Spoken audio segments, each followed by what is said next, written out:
bahoonaamapyasaaraaNaam samavayo durjayah thrNairaaveShtyate rajjuh yena nagoapi badhDhyate. This is a Subhashitha from Panchatantra. What does this mean, Amma? The word meaning bahunamapyasaaraaNaam. Bahunam, multiple, many. Api, also. Asaraanam, small, little, or inconsequential ones. Samavayaha, a congregation or group. He, certainly. Durjayah is unbeatable. thrNaihi, from straw. Aveshtyate is created. Rajjuh, rope. Yena, from which. Nagoapi, even the elephant, badhDhyate, can be bound. This Subhashita tells the power of unity.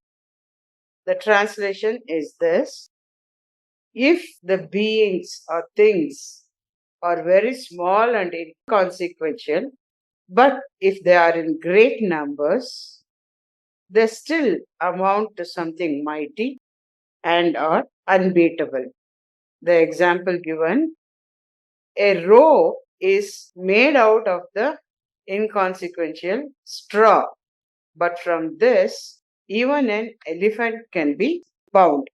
I would like to give a little clarification here. Nagaha, we always think is snake, whereas elephant is referred to as gajaha. But in Sanskrit, Nagaha also means elephant. This is our 25th or Silver Jubilee episode. We started this as a fun activity for us, mother and daughter, 25 weeks back, and somehow it has pulled on up till now with the best wishes of all our friends, relatives, and well wishers. So, this also proves that what can start as a very small thing can really grow big and mighty. This Subhashita talks about strength in unity.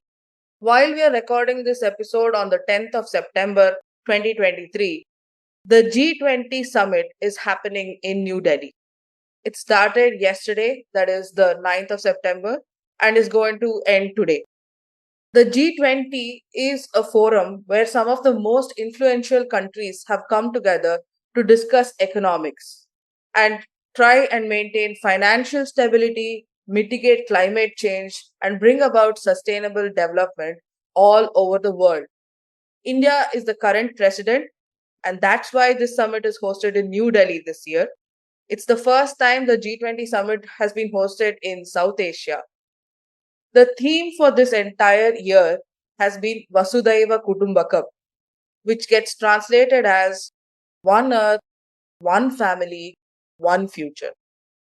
India's focus has been on sustainable development and the distribution of economic growth around the world.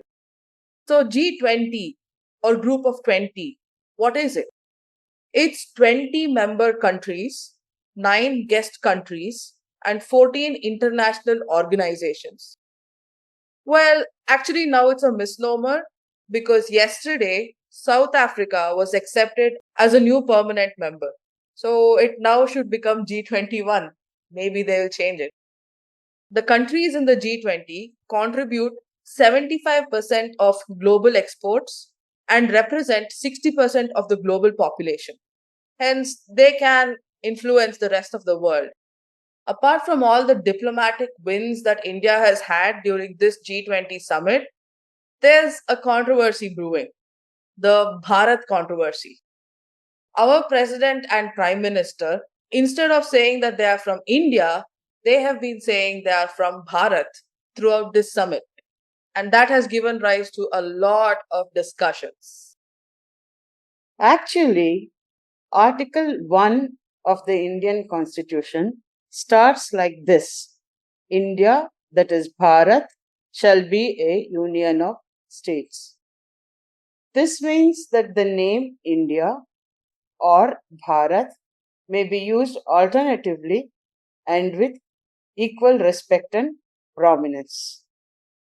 When India became independent on the 15th of August 1947, there were 562 princely states, both big and small. Our Iron Man, Sardar Vallabhbhai Patel, was instrumental in coaxing, cajoling, and bringing the majority of these under the Indian Constitution.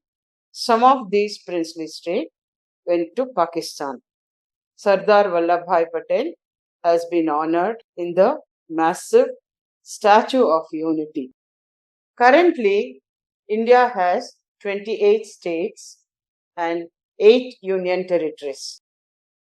Did you know that from the first century in the Common Era to the time that the British colonized India in the 17th century, India's GDP varied somewhere between 25% and 35% of the world's total GDP?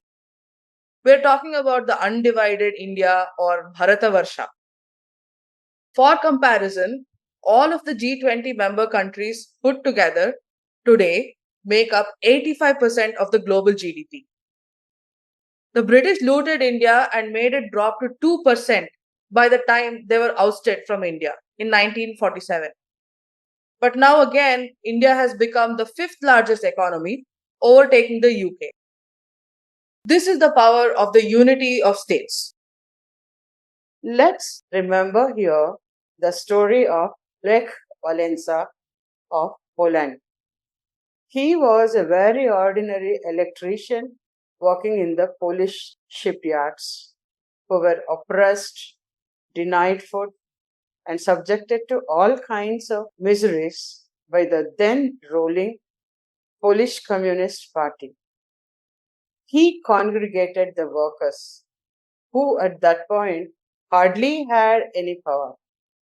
But again, he utilized the power of many, and with his skills, negotiations, and persistence, he was able to bend the Polish communist government and destroyed their reign.